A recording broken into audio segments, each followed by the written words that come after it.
अहरनिश भगवान का नाम गाइए। दशरथ जी का ध्यान हटा, राम जी निकल गए, फिर कौशल्या जी गोद में बैठाती हैं। ऐसे प्रभु की बड़ी सुंदर बाल लीलाएं चल रही हैं जो लोगों को परमानंदित करती हैं। धीरे धीरे चारों भाई कुमारावस्था को प्राप्त हुए। वैदिक परंपरानुसार द्विज बनाने के लिए गुरुदेव वशिष्ठ पधारे और भये कुमार जब ही सब भ्राता। हे कुमार जब ही सब भ्राता, दीन जनेऊ गुरपित माता। वशिष्ठ जी ने यज्ञोपवीत संस्कार करवाया और गुरुदेव के आश्रम में पढ़ने के लिए चारों भाइयों को भेज दिया गया। तुलसीदास जी लिखते हैं कि गुरु गृह गए पढ़न रघुराई। गुरु गृह गए पढ़न रघुराई। अल्पकाल विद्या सबका आई। अल्पकाल विद्या सबका आई। जाकी सहज श्वास श्रुति चारी। जाकी सहज श्वास श्रुति चारी। सो हरि पढ़ यह कौतुक भारी। सो हरि पढ़ यह कौतुक भारी। श्री राम जय राम जय जय राम।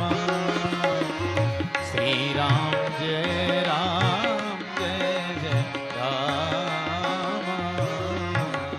श्री राम जय राम जय जय राम। अल्पकाल विद्या सब आई। गुरुदेव के यहाँ अल्पकाल में सांगोपांग सरहस्य धनुर्वेद न्याय पद सब शिक्षाएं ग्रहण। अच्छा, तुलसीदास जी कहते हैं कि जिन परमात्मा श्री राम के श्वास में वेद बसते हैं, वेद जिनकी श्वास प्रश्वास हैं, जाकी सहज श्वास श्रुति चारी। सो हरि पढ़ यह कौतुक भारी। कितनी आश्चर्य की बात है। वो परमात्मा गुरुदेव वशिष्ठ के यहाँ पढ़ते हैं, उनको पढ़ने की क्या आवश्यकता है। पर सज्जनों, भगवान राम ने, भगवान कृष्ण ने गुरुदेव के अधीन रहकर गुरुदेव के यहाँ विद्या अध्ययन करके जगत को गुरु तत्व का बोध कराया। गुरु तत्व को जगत में प्रकाशित किया। कोई कितना हो विद्वान हो जाए, वेद पढ़कर यज्ञ करके तप करके तपस्वी बन जाए, पर गुरु बिन भव निधि तरई न कोई। जो बिरंची शंकर सम हो। गुरुदेव के अनुग्रह के बिना भव सागर से पार नहीं पा सकते। गुरुदेव का अनुग्रह, गुरुदेव की कृपा बहुत आवश्यक है। याज्ञवल्क्य जी कहते हैं, भरद्वाज जी, इस प्रकार चारों भाई बड़े हुए। जब राम धनुर्धारी बनकर अवध की राजमार्ग से निकलते, घोड़े पर सवार होकर अवधवासी गदगद हो जाते, उत्सव मनाते, राम जी पर पुष्प वृष्टि करते। अपने सखाओं को साथ लेकर राम जी मृगया के लिए जंगल में पधारते हैं। बंधु सखा संग ले ही बोलाई। बंधु सखा संग ले ही बोलाई। बन मृगया नित खेल ही जाई। बन मृगया नित खेल ही जाई। पावन मृग राम मारही जिन जानी। पावन मृग मारही जिय जानी। दिन प्रति नृप ही दिखावही आनी। दिन प्रति नृप ही दिखावही आनी। मृग राम बान के मारे। देवन तन सुरलोक सिधारे। जेहि विधि सुखी होई पुर लोगा। विधि सुखी होई पुर लोगा। करहि कृपा निधि सोई संजोगा। करहि कृपा निधि सोई संजोगा। बंधु सखा संग ले ही बुलाई। बन गया नित खिले। भगवान अपनी सखाओं के साथ, भाइयों के साथ शिकार के लिए जंगल में जाते हैं। पावन मृग मारह जिय जानी, दिन प्रति नृपहि दिखा वही आनी। राम जी पवित्र मृगों का शिकार करते हैं, वो हिंसा नहीं कहलाती। दशरथ जी को रोज लाकर दिखाते हैं। राम जी जिन मृगों को मारते हैं वो हिंसा नहीं होती, राम जी का बाण लगने से उनकी सदगति हो जाती है, भवसागर तर जाते हैं वो। सज्जनों, जिसे राम का बाण लगे वो डूबता नहीं है, वो पार हो जाता है। डूबता वो है जिसे काम का बाण लगता है। राम के बाण से सदगति होती है, दुर्गति तो काम के बाण से होती है, राम के बाण से नहीं। राम जी के संस्कार बड़े अलौकिक थे सज्जनों। राम जी की शील, राम जी की सदाचार, राम जी के गुणों ने पूरी अयोध्या को अपने वश में कर लिया।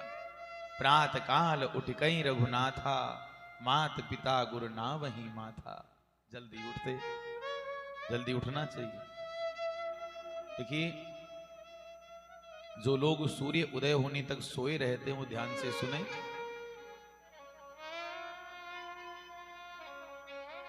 प्रभात काले या निद्रा सा पुण्य क्षय कारण।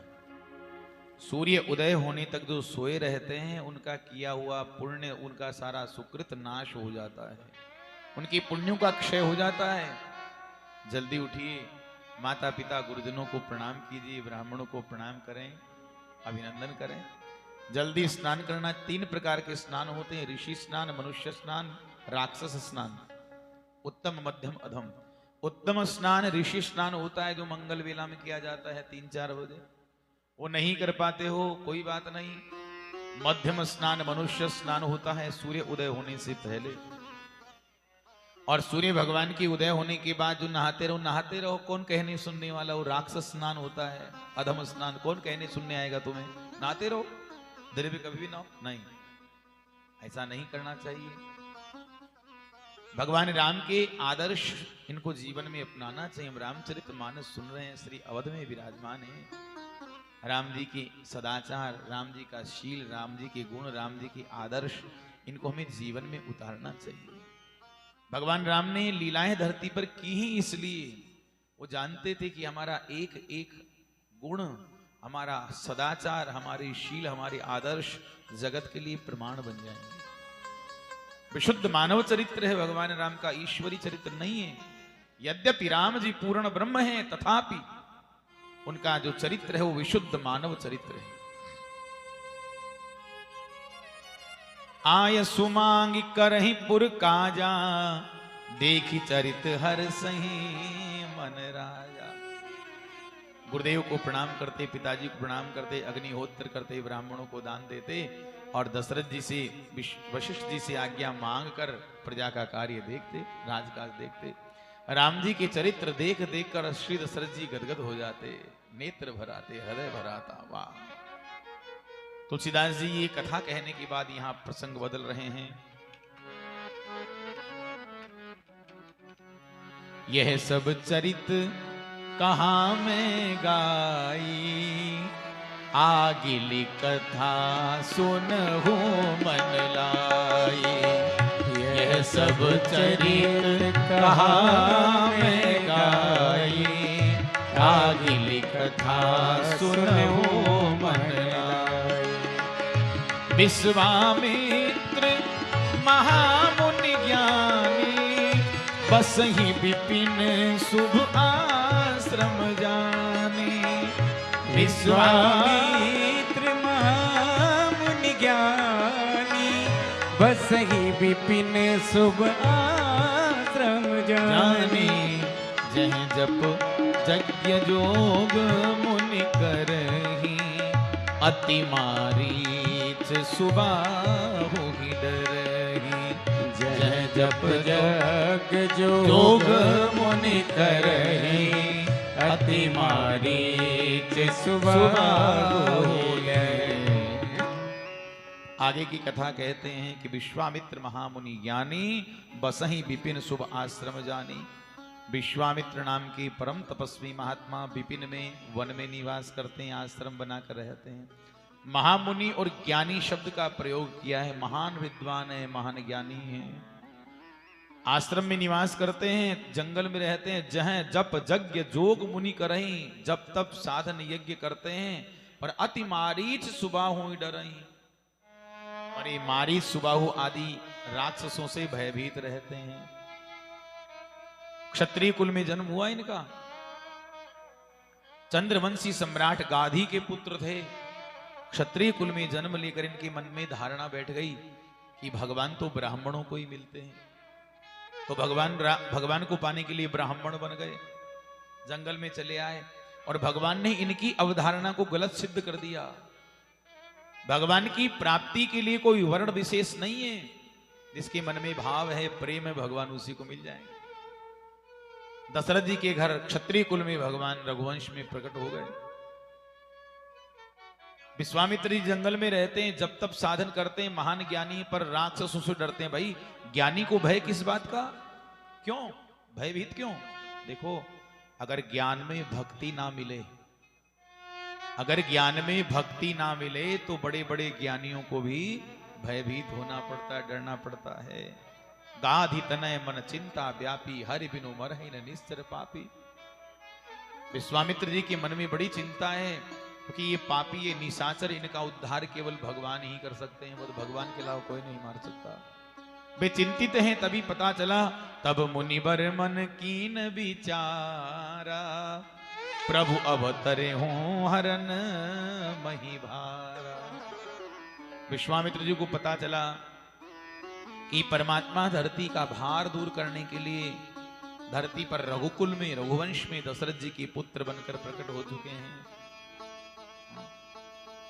विश्वामित्र जी को बड़ा आश्चर्य हुआ, हमने भगवान को पाने के लिए अपना सब कुछ छोड़ दिया, क्षत्रिय कुल को त्याग कर हम ब्राह्मण बन गए, जब तब साधन सब किया, और भगवान हमारे यहां न आकर दशरथ जी के यहां चले गए।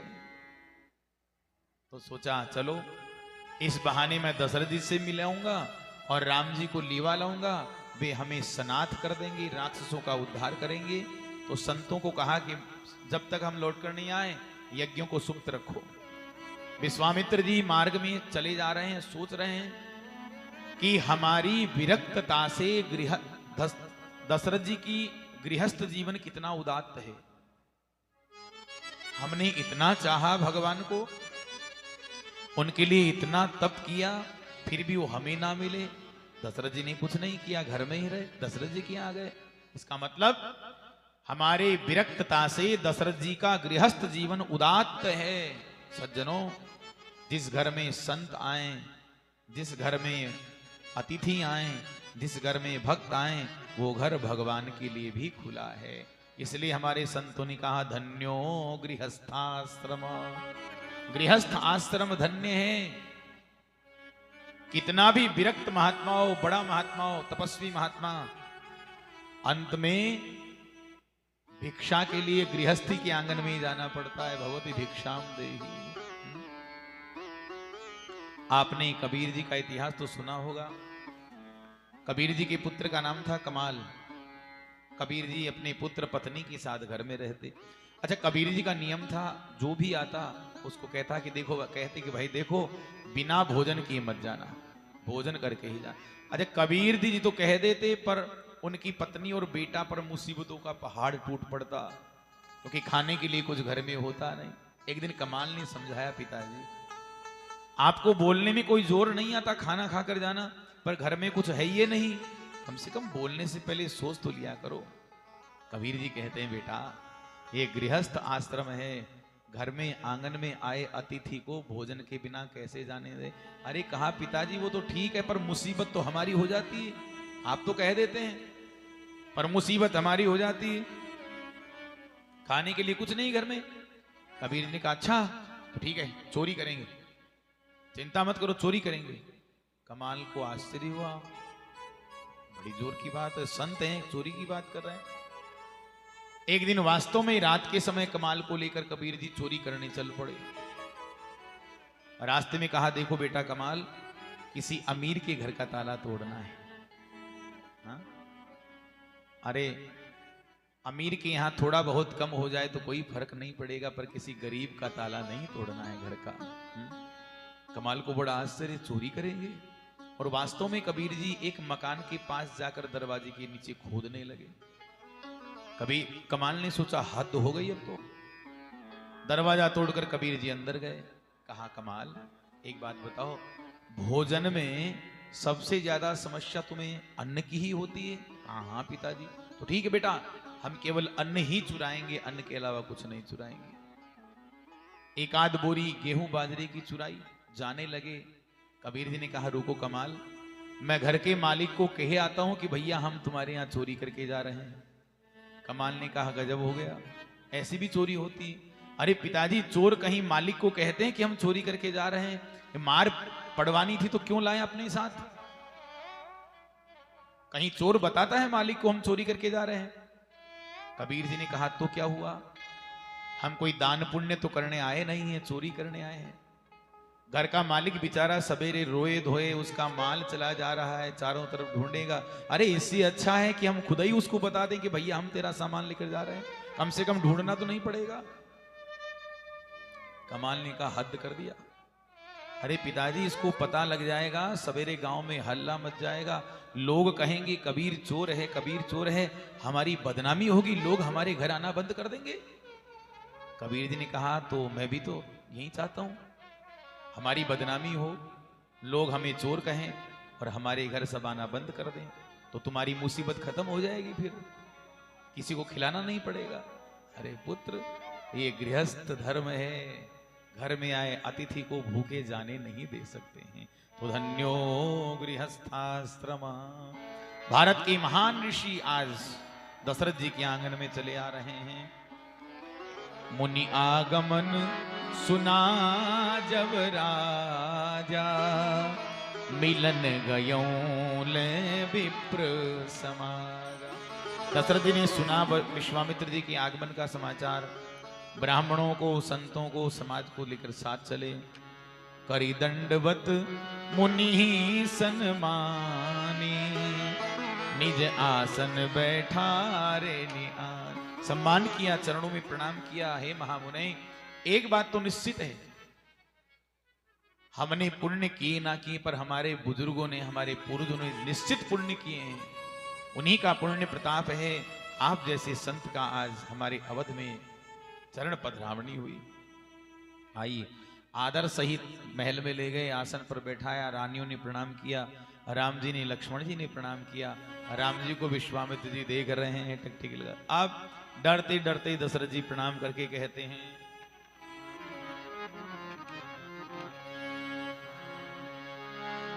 केहि आगम केहि कारण आगमन तुम्हारा, यही कारण आगमन तुम्हारा। कहूँ सो करतन लाभो भारा, कहूँ सुकर तन लावऊं भारा। हे महामुने, आपके आगमन का कारण बताइए, जिससे मैं वो जल्दी से उपाय करूं, वो कार्य करूं जिसके लिए आप आए हैं। महामुनि विश्वामित्र जी कहते हैं, हे दशरथ जी, असुर समूह सतावहि मोही, मैं जाचन आयऊं नृप तोई। अनुज समेत देहु रघुनाथा, निशिचर बध में होव सनाथा। अनुज समेत देहु रघुनाथा, अनुज समेत देहु रघुनाथा, अनुज समेत देहु रघुनाथ। हे राजन, मुझे राक्षसों का समूह सताता है। हे रघुवंशी, आज मैं तेरे पास याचना करने आया हूं। सज्जनों, भारत का साधु याचना नहीं करता है किसी के सामने, पर आज भारत के एक महान विरक्त संत को दशरथ जी के यहाँ याचना करनी पड़ रही है। रघुवंशी ने जब ये वचन सुने, शर्म के मारे दशरथ जी का सिर लज्जा से झुक गया। विश्वामित्र जी कहते हैं, राजन, तुम्हारे जैसे सम्राट हो और हमारे जैसे संतों को राक्षस सताएं, ये रघुवंश की राजनीति की योग्य नहीं है। राजाओं का फर्ज है कि वे संस्कृति के उपासकों की रक्षा करें, समाज को उनका ऋण चुकाना चाहिए। देखो, जो संस्कृति के उपासक हैं, यज्ञ यागादि करने वाले हैं, वेद कर्मकांड करने वाले संत हैं, ब्राह्मण हैं, उनकी रक्षा स्वयं भगवान करते हैं। पर समाज को अपना फर्ज नहीं भूलना चाहिए। पहले के समय में जो राजा होते थे सत्ताधारी, वो संतों की, आश्रमों की, ब्राह्मणों की सारी व्यवस्था खुद देखते थे, उनका योगक्षेम स्वयं वहन करते थे। संत ब्राह्मणों को कहीं याचना करने नहीं जाना पड़ता। वे यज्ञ यागादि करते, खूब भजन करते और भगवान से प्रजा के कल्याण की कामना किया करते थे बैठे बैठे। राजा महाराजा उनकी सारी व्यवस्था करते थे। अब आजकल तो खुद ही का पेट नहीं भरता है राजाओं का, वो क्या संत ब्राह्मणों का पेट भरेंगे? हाँ? भूल हो गई दशरथ जी से, शायद यही भूल राम वनवास का कारण बनी। भगवान राम ने विचार किया पिताजी से भूल हो गई, और आगे किसी साधु को याचना करने हमारे आंगन में ना आना पड़े, तो राम जी ने संकल्प किया कि मैं जंगल में कुटीर कुटीर में साधुओं के भ्रमण करूंगा और साधुओं का संताप दुख मैं स्वयं जाकर दूर करूंगा। यही राम वनवास का कारण रहा। अनुज समेत देहु रघुनाथा, निश्चर बध में होब सना था। हे राजन, लक्ष्मण के सहित राम जी को मुझे सौंप दो। ये मेरे साथ वन में जाएंगे, असुरों का नाश करेंगे और हमें सनाथ कर देंगे। इतना सुनते ही दशरथ जी थर थर कांपने लगे, क्योंकि चारों पुत्रों ने प्राणों से प्यारे थे। राम जी की तो पूछी मत, राम जी तो प्राणाधार थे। दशरथ जी ने सोचा, कहां मेरा पुत्र राम, सुकुमार अवस्था राम लक्ष्मण की, और कहां भयानक राक्षस। दशरथ जी प्रणाम करके कहते हैं, चौथे पन पायो सुत चारी, विप्र वचन नहीं कहे हो बिचारी। हे महामुने, बुढ़ापे में चौथे पन में 4 पुत्रों की प्राप्ति हुई, आपने विचार करके मांग नहीं की। सब सुत प्रिय मोहि प्राण की नाई, ये सारे पुत्र मुझे प्राणों की तरह प्रिय हैं, और उनमें भी राम देत नहीं बनई गोसाई। राम जी का कसकर हाथ पकड़ लिया, राम नहीं दे सकता। मेरे प्राण मांगिए, मेरी संपत्ति जो चाहिए मांगिए, राम नहीं दे सकता। हट करने लगे। वशिष्ठ जी ने देखा दशरथ जी जिद कर रहे हैं, ये जानते नहीं विश्वामित्र जी को, ये कितने क्रोधी महात्मा हैं, और सिद्धांतों में मेरी बनती भी नहीं है इनसे।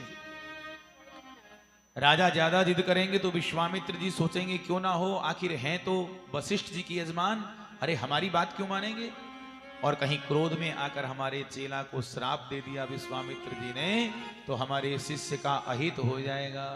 हृदय द्रवित हो गया। कहा, राजन मेरी आज्ञा है, राम लक्ष्मण को विश्वामित्र जी को सौंप दो। विश्वामित्र जी कहते हैं, मैं वचन देता हूं राजन, अगर राम मेरे साथ आएंगे तो हर प्रकार से राम का कल्याण होगा। आज्ञा गुरुणाम अभिचारणीयम, गुरुदेव की आज्ञा के आगे किसी की आज्ञा नहीं है। गुरुदेव की आज्ञा ब्रह्म की आज्ञा से बढ़कर है। दशरथ जी ने मस्तक झुका लिया, प्रणाम किया, और राम जी को, लक्ष्मण जी को सहर्ष विश्वामित्र जी को सौंप दिया। राम लक्ष्मण जी को लेकर विश्वामित्र जी जंगल में चल पड़े। वन मार्ग में तारका नाम की भयानक राक्षसी मार्ग में आई। राम जी ने क्या किया, कहीं बाण प्राण हर लीना, दीन जानते ही निज पद दीना। एक बाण मारा और दीन जानकर उसे अपने धाम को पहुंचा दिया। विश्वामित्र जी जो सर्व विद्या संपन्न थे, बला और अति बला नाम की 2 श्रेष्ठ विद्याएं, जाते लाग न क्षुधा पिपासा, जिनके प्रभाव से न भूख लगती थी न प्यास लगती थी, ये 2 दिव्य विद्याएं प्रभु राम को अर्पण की। एक रात्रि राम जी विश्वामित्र जी के आश्रम में निवास करते हैं, और सवेरा हुआ। विश्वामित्र जी को तो कहना ही नहीं पड़ा। विश्वामित्र जी के बोलने से पहले ही राम जी निवेदन करते हैं कि प्रात कहा मुनि सुन रघुराई, प्रात कहा मुनि सन रघुराई। क्या कहा, निर्भय यज्ञ करहु तुम जाई, निर्भय यज्ञ करहु तुम जाई। हे गुरुदेव, आप जाइए और निर्भय होकर संतों के साथ यज्ञ कीजिए। होम करन लागे मुनि झारी, होम करन लागे मुनि झारी, आप रहे मख की रखवारी, आप रहे मख की रखवारी।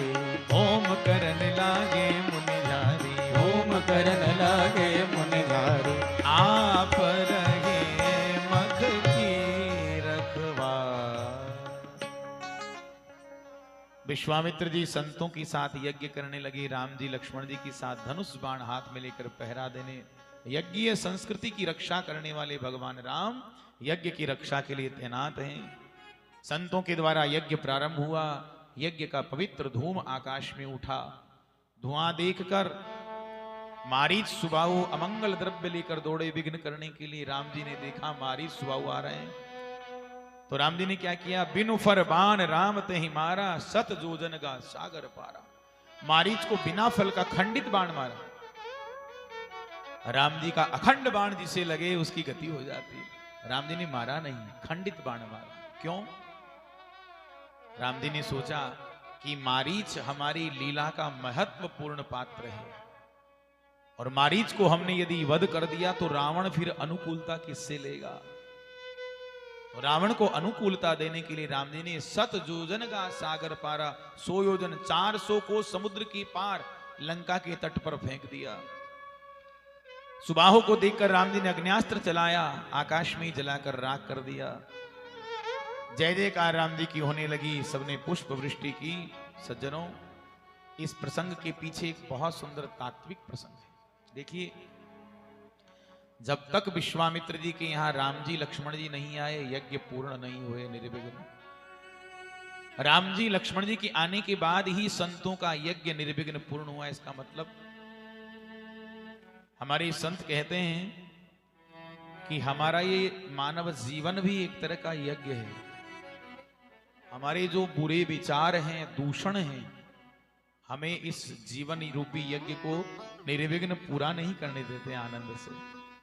अगर आपको इस यज्ञ को निर्विघ्न पूर्ण करना है, आनंद से संपन्न करना है, तो राम जी को बुलाइए, लक्ष्मण जी को बुलाइए। राम जी कौन है? सत्य। लक्ष्मण जी कौन है? समर्पण।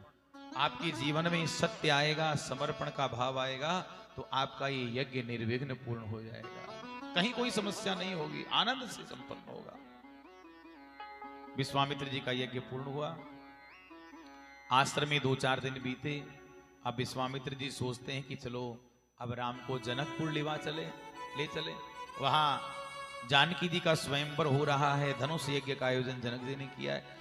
पर विश्वामित्र जी सोचते हैं कि मैं राम को यदि कहूं कि राम अब तुम्हें मेरे साथ जनकपुर चलना है, तो हो सकता है राम ये कहें कि गुरुदेव आपकी आज्ञा है तो हम चलेंगे, पर क्षमा करें, पिताजी ने हमें एक संत का कार्य करने के लिए भेजा है, सांसारिक प्रपंच के लिए नहीं भेजा है।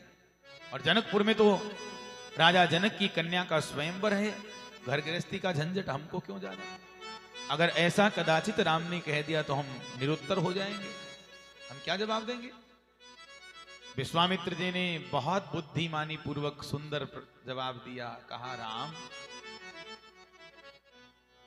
तुमने एक ऋषि का यज्ञ संपन्न किया, अब एक यज्ञ तुम्हें और संपन्न करना है। हे राम, तुम यज्ञीय संस्कृति के रक्षक हो, यज्ञ की रक्षा करने वाले हो, और यज्ञ पूर्ण करने के लिए निकले हो, तो एक यज्ञ पूरा हो गया, लगते हाथ दूसरा यज्ञ भी तुम्हारे द्वारा पूरा हो जाए। ये एक ब्रह्म ऋषि का यज्ञ है, वहां जनकपुर में एक राज ऋषि का यज्ञ होने जा रहा है। राम, इस यज्ञ में मारीच सुबाहु विक्षेप करते थे, और उस यज्ञ में रावण बाणासुर विक्षेप करेंगे। अब जब यज्ञों की रक्षा करने निकल ही पड़े हो, तो लगते हाथ एक यज्ञ और पूरा हो जाए। भगवान राम मन ही मन मुस्कुराए। गुरुदेव हमें जनकपुर ले जाना चाहते हैं, बड़ा बुद्धिमानी पूर्वक कह रहे हैं। जैसे गुरुदेव आपकी इच्छा। राम जी जाने के लिए तैयार हो गए हैं।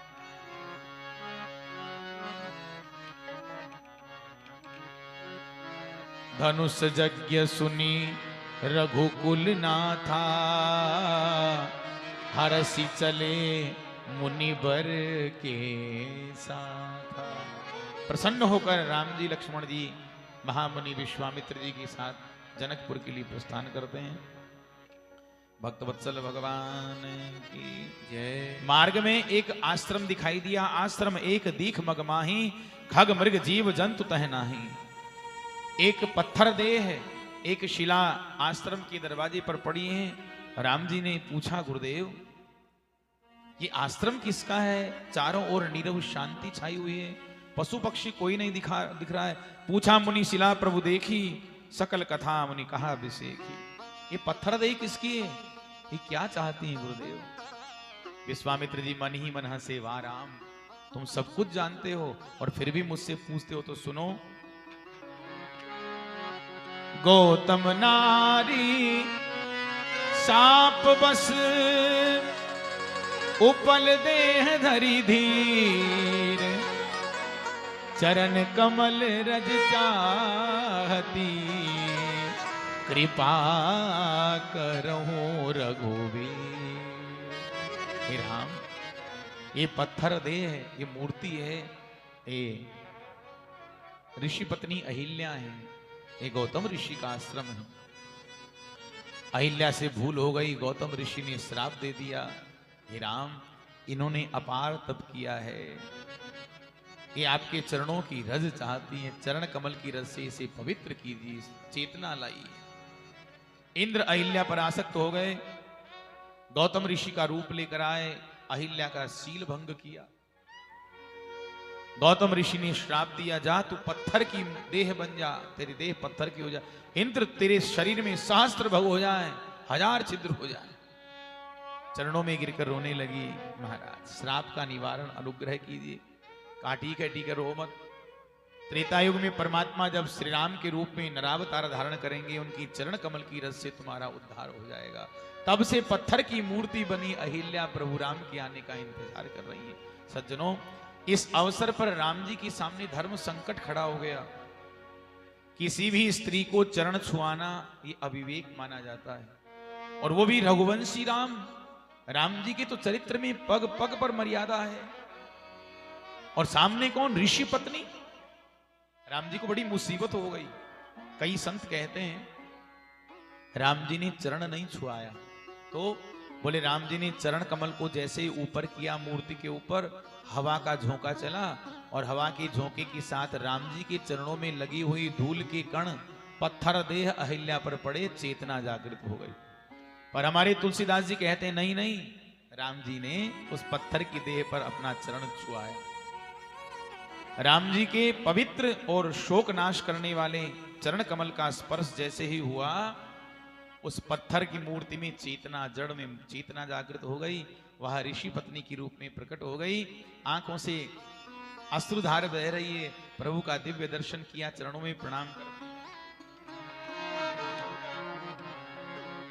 पर सतपद पावन शोक न सावन, प्रगट भई तप पुंज सही, देखत रघुनायक जन सुखदायक, सन्मुख होई कर जोर करे, अति प्रेम अधीरा पुलक शरीरा, मुख नहीं आवई वचन कही, अतिशय बड़ भागी चरणन लागी, जुगल नयन जगदार भये, धीरज मनु कीना प्रभु कह चीना, रघुपति कृपा भगति पाई, अति निर्मल वाणी स्तुति ठानी, ज्ञान गम्य जय रघुराई, मैं नारी अपावन प्रभु जग पावन, रावण रिपुजन सुखदाई, राजीव बिलोचन भव भय मोचन, पाहि पाहि शरण आई, मुनि श्राप जो दीना अति भल कीना, परम अनुग्रह में देखेऊ भरी लोचन हरि भव मोचन यहीं लाभ शंकर जाना बिनती प्रभु मोरी मैं मति भोरी नाथन मांगऊ वर आना पद कमल परागा रस अनुरागा मम मन मधुप करे पाना जेहि पद सुर सरिता परम पुनीता प्रकट भई शिव शीस धरी सोई पद पंकज जय पूजत अज अज मंदर कृपाल हरि एहि भांति सिधारी गौतम नारी बार बार हरि चरण परे जो अति मन भावा सो पावा गई पति लोक आनंद भरे जो अति मन भावा सो पावा गई पति लोक आनंद भरे। प्रभु राम के पवित्र शोक नाश करने वाले चरण कमल का जैसे स्पर्श हुआ चेतना जागृत हो गई। प्रभु राम का दिव्य दर्शन हुआ, नयन जुगल जलधार बही, आंखों से अश्रुधारा बहने लगी। प्रणाम किया प्रभु, भाव विभोर हो गई। आज मेरी भ्रांति टूट गई है। राम जी ने कहा क्या भ्रांति टूट गई है? बोले मुनि शाप जो दीना अति भल कीना। आज पता लगा मेरे पति ने मुझे श्राप नहीं दिया था प्रभु, मुझ पर अनुग्रह किया था। आपका दिव्य दर्शन मुझे हुआ। जिन चरणों से पवित्र गंगा जी निकलकर भगवान शिव के मस्तक पर विराजी, आज आपने उन्हीं पावन चरण को मेरे मस्तक पर पधरा दिया। आपने मुझे पावन कर दिया प्रभु। इस प्रकार भंवरा कमल का प्रेम नहीं छोड़ सकता, उसी प्रकार मम मन मधुप करें पाना। मेरा मन रूपी भंवरा सदैव आपके चरणों में, चरण कमल में सदैव मंडराता रहे, चरणों में बना रहे, इतना आशीर्वाद दीजिए। अहिल्या इच्छा प्रकट करती है, यही भांति सिधारी गौतम नारी, बार बार हरि चरण परी, बार बार विनती करती हुई प्रभु के चरणों में पड़ती हैं। और जो अति मन भावा सो वर पावा, पराभक्ति का वरदान प्राप्त किया राम जी से, और गई पति लोक आनंद भरी। आनंद में मग्न माता अहिल्या पति लोक को प्रस्थान कर गई।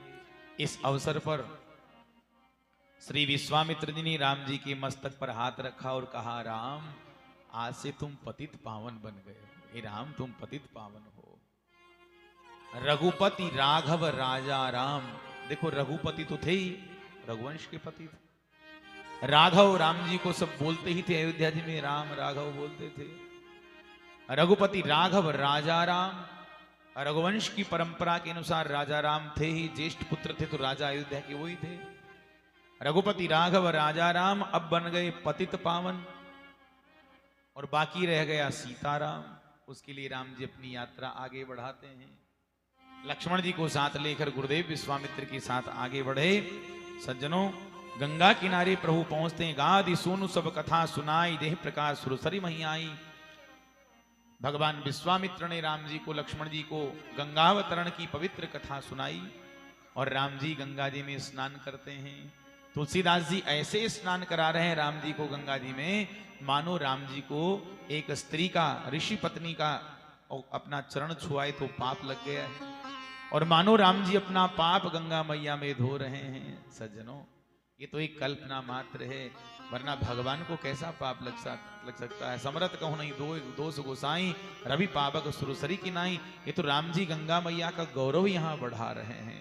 बोली राघवेंद्र भगवान की जय।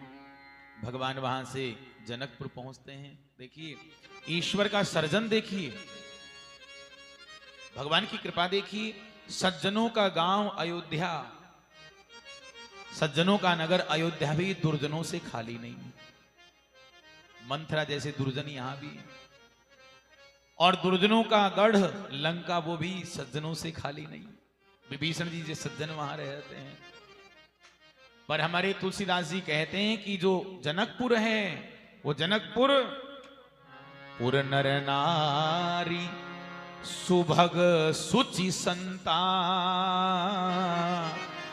धर्मशील ज्ञानी गुणवंता।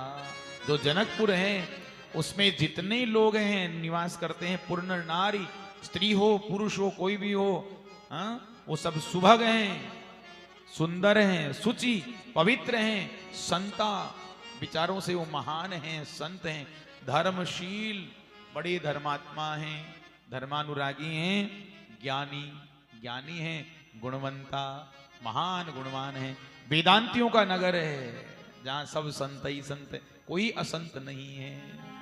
जनकपुर में सब संत ही संत हैं। ऐसी पवित्र जनकपुर की आंबाबाड़ी में भगवान श्री राम लक्ष्मण जी और विश्वामित्र जी चरण रखते हैं।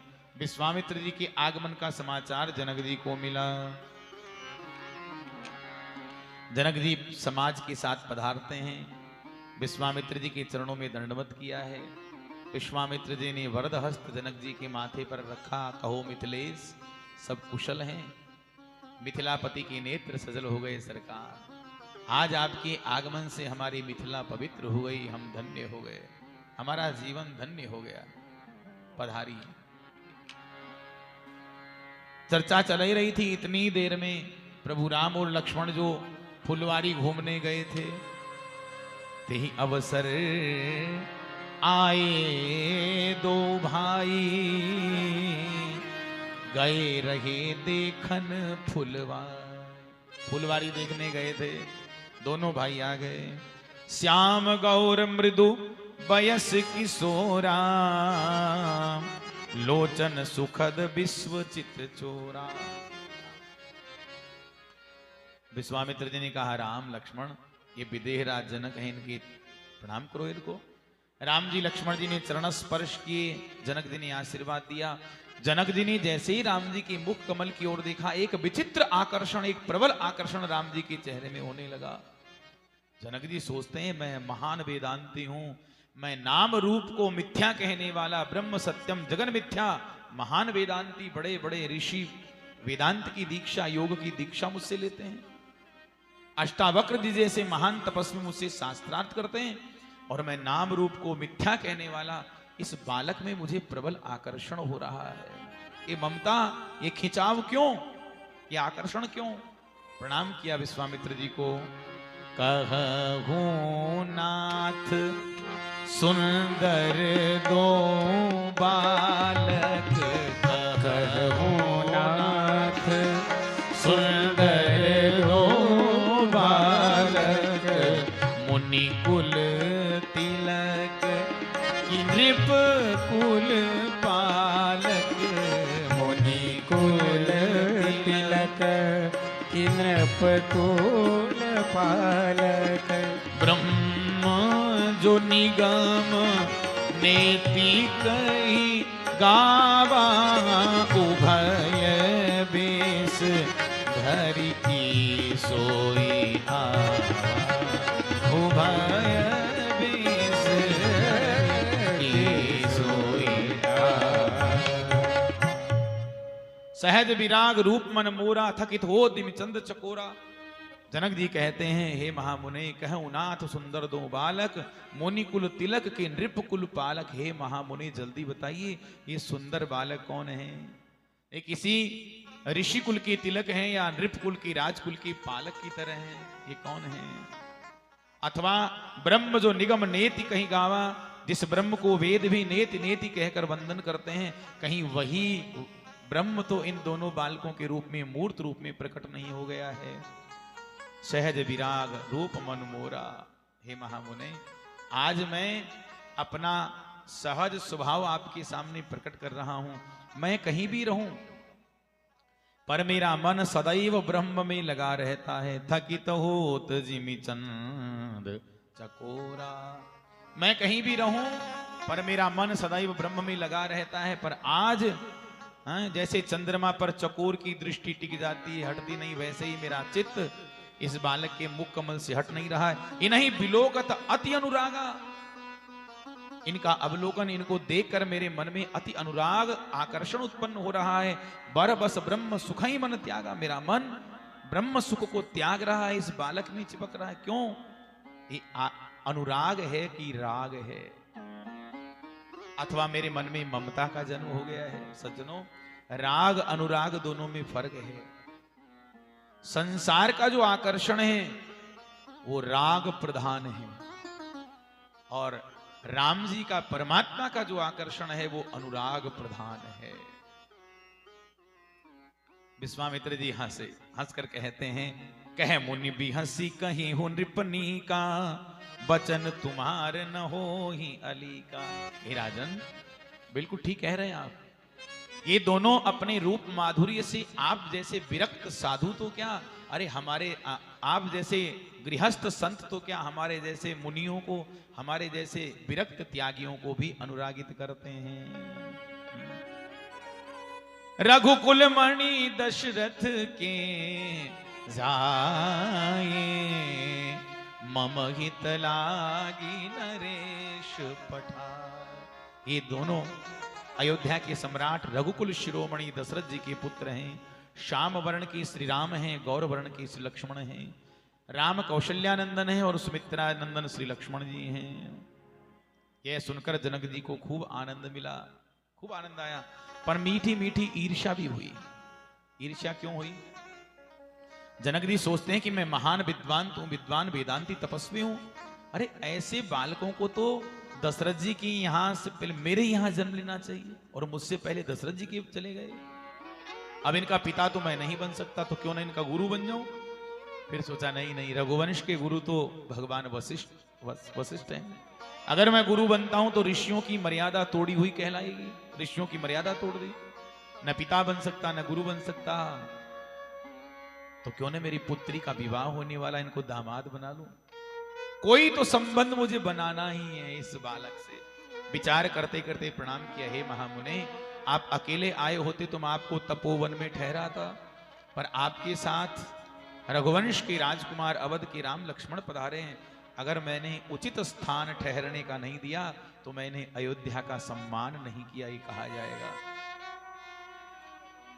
तो सुंदर सदन सुखद सब काला, तहां बास ले दीन भुगाला।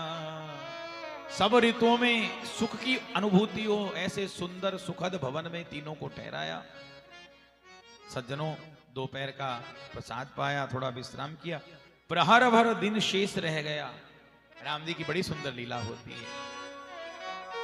राम जी आकर कहते हैं, गुरुदेव, नाथ लखनपुर देखन चाहे, प्रभु सकोच डर प्रकट न कहे। हे नाथ, ये लक्ष्मण नगर घूमना चाहता है, देखना चाहता है, पर गुरुदेव आपके भय से कुछ बोल नहीं रहा है, आप मुझे आज्ञा दीजिए।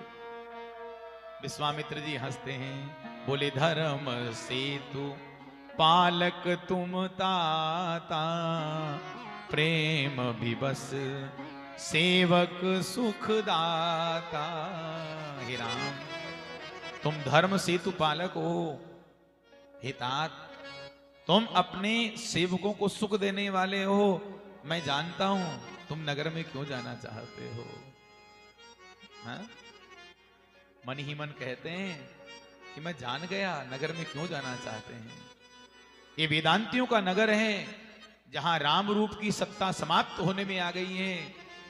मैं जानता हूं आप अपने नाम रूप की दीक्षा इन वेदांतियों को देने जाना चाहते हैं। जाई देखी आबहु नगरु, सुख निधान दो भाई, करऊं सुफल सबके नयन, सुंदर बदन देखा। जाओ, अपना सुंदर स्वरूप का दर्शन करवा कर इन वेदांतियों को, इन नगर वासियों का, इनका जीवन सफल करो। मुनि पद कमल बंदी दो भ्राता, चले लोक लोचन सुखदाता। गुरुदेव के चरणों में प्रणाम करके प्रभु राम लक्ष्मण जी को साथ लेकर मिथिला में प्रवेश करते हैं। सज्जनों, जैसे ही मिथिला वासियों को पता लगा,